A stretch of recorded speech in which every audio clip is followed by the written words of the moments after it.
Assalamualaikum warahmatullahi wabarakatuh. Apa kabar anak-anak semua? Kembali lagi hari ini bertemu dengan saya Ibu Nurida dalam pelajaran seni budaya. Saya harap kalian semua sehat walafiat sampai kita bisa bertemu di sekolah ya. Oke, untuk hari ini sebelum memulai pelajaran ada baiknya kita membaca doa sebelum belajar. Baik, berdoa dimulai. Bismillahirrahmanirrahim. Rabbi zidni ilma warzuqni fahma. Rabbi shrah li sodri wa yassir li amri wahlul 'uqdatam min lisani yafqahu qawli birahmatika ya arhamar rahimin. Amin. Oke. Setelah membaca doa, kalian siapkan buku LKS kalian, siapkan buku tulis kalian. Apabila ada yang penting harap dicatat di buku tulis. Oke? Sekarang kita mulai. Oke anak-anak, kita mulai pelajaran hari ini. Yang pertama adalah ragam hias bahan tekstil. Ragam hias pada bahan tekstil. Ragam hias itu berasal dari bahasa Yunani yang artinya katanya itu ornare, artinya hiasan atau menghias. Nah, ragam hias ini memiliki tujuan. Tujuan yang pertama adalah mengisi kekosongan permukaan pada karya seni. Jadi pemberian ragam hias atau corak pada permukaan itu mengisi kekosongan yang tadinya polos menjadi terdapat corak. Lalu yang kedua adalah memperindah hasil karya seni, dimana yang tadinya kain polos, kainnya cuma putih atau kainnya berwarna lain, itu menjadi terdapat corak atau terdapat motif sehingga menjadi lebih indah. Nah, yang ketiga ada variasi ragam hias pada karya seni dapat menambah nilai jual. Yang tadinya cuma kain kosong, nggak terlalu mahal harganya, lalu diberikan corak sehingga lebih indah. Nah, karena sudah diberi corak akan mendapat nilai jual yang lebih. Harganya akan lebih mahal karena apa? Karena usaha dari pembuatan ragam hias itu memiliki nilai jual, memiliki usaha sehingga si pembuat mendapat bayaran atas apa yang dia buat, seperti itu. Nah, ragam hias itu kan tadi berasal dari Yunani, bahasanya nih ornare. Nah, dalam bahasa Indonesia dikenal dengan sebutan ornamen. Kenapa bisa seperti itu? Ornamen ini sangat melekat pada identitas bangsa Indonesia, di mana ornamen ini biasanya disebut sebagai pola berulang pada sebuah karya seni. Misalnya seperti yang ada di sini, seperti bentuk wayang. Biasanya pada kain batik ada gambar tersebut. Nah, dia biasanya nggak cuma satu doang, tapi berulang ke kanan, ke kiri, semuanya mengelilingi kain. Lalu yang seperti ini juga, itu juga bercoraknya berulang. Makanya disebut ragam hias itu hiasan yang berulang. Lalu penerapan ragam hias pada tekstil. Bahan tekstil dibuat dengan menjalin benang pakan dan lungsi dengan berbagai pola jalinan. Jadi tekstil itu nggak langsung jadi. Tekstil itu adalah sebuah gabungan dari jalinan benang yang dibuat dengan benang pakan dan lungsi sehingga terbentuklah sebuah kain tekstil.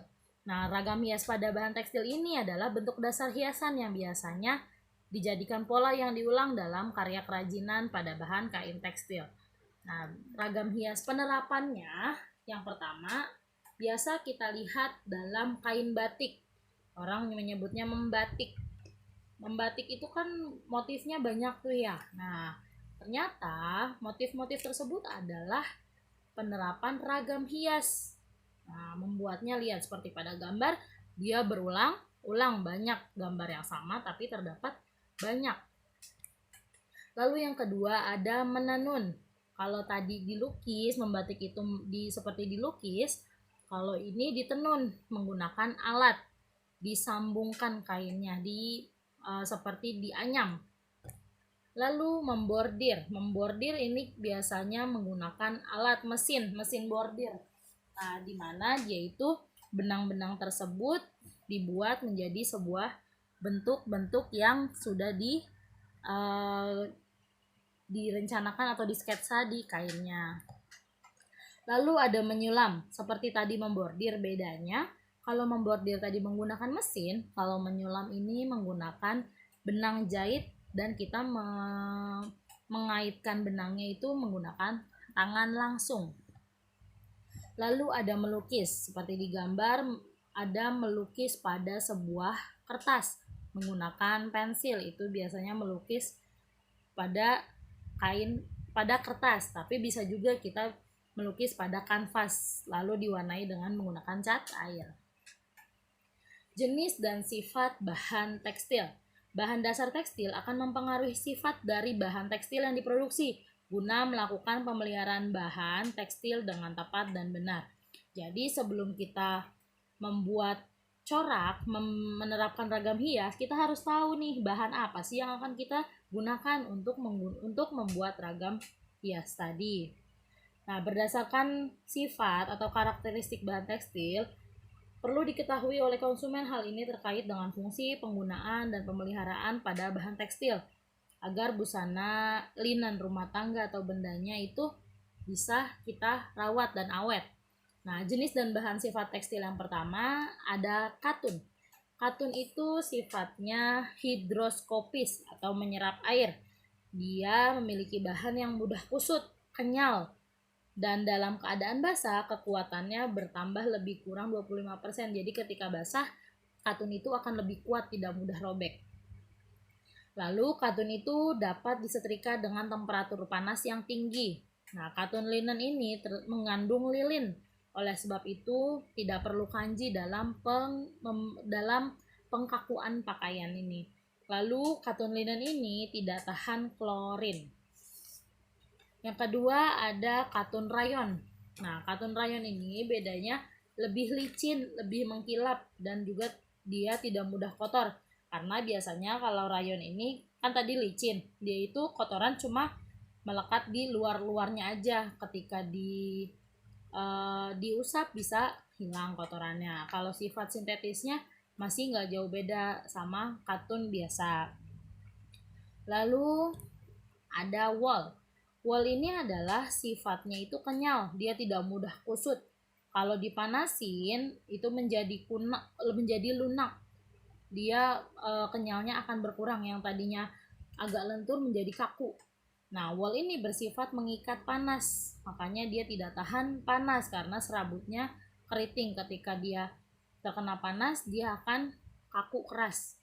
Udara dalam pori-pori wool itu bertahan, makanya dia nyerap panas itu udara. Jadi pori-pori dari bahan wool itu menahan panas agar tidak keluar dari bahan tersebut. Bila dipakai dapat menghantarkan panas, wool tidak tahan akan hangat. Makanya berbahaya ketika menggunakan wool ini memegang alat-alat yang seperti misalnya kamu mengangkat panci, itu harus menggunakan bahan yang berbahan dasar katun, jangan wool, karena kalau wool percuma karena tangan kita pun akan panas lagi. Lalu yang keempat ada sutra. Sutra ini memiliki sifat yang lembut, licin, mengkilap, kenyal, dan kuat. Adapun dalam keadaan basah, sutra berkurang kekuatannya 15%. Jadi lebih mudah atau lebih rentan untuk sobek.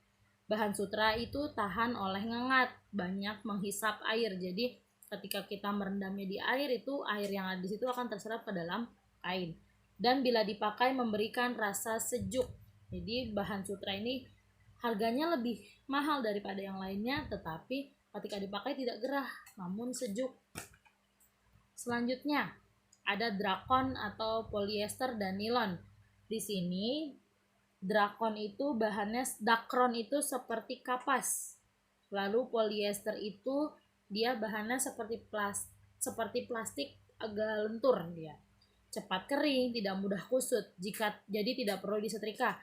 Kuat dan tahan lama dipergunakan. Jadi bahan-bahan ini tuh dia nggak cepat rusak, lebih tahan panas. Jadi ketika kalian menyetrikanya atau menjemurnya di panas yang lumayan terik, itu tidak akan rusak.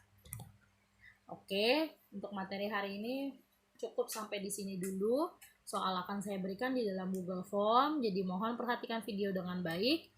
Mohon maaf apabila ada salah kata, tetap jaga kesehatan, tetap patuhi protokol kesehatan, memakai masker, mencuci tangan, menjaga jarak. Oke, terima kasih. Wassalamualaikum warahmatullahi wabarakatuh.